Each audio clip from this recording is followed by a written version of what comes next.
अस्सलाम वालेकुम व्यूवर्स, ये सफ़ेद चने हैं जिनको मैंने बॉईल कर लिया है और 2 मीडियम आलू हैं वो भी बॉईल कर लिए, वो इस पे डाल दें। आधा खीरा चॉप में कटा हुआ और 1 छोटा टमाटर, 1 छोटा प्याज, पुदीना और धनिया कटा हुआ,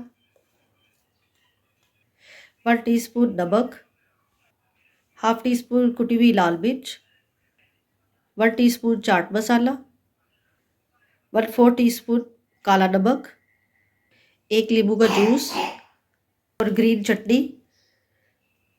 अब इन सब चीज़ों को मिक्स कर लें।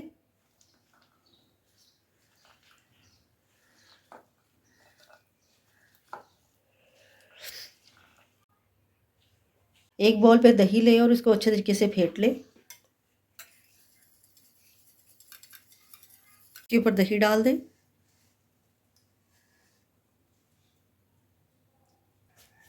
और इसके ऊपर ये इमली की चटनी वो डाल दें।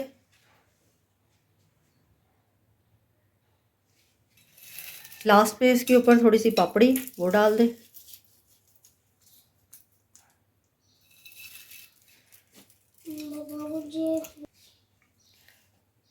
और अब मज़ेदार आलू चना चाट रेडी है।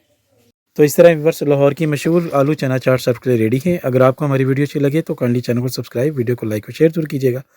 अल्लाह हाफिज़।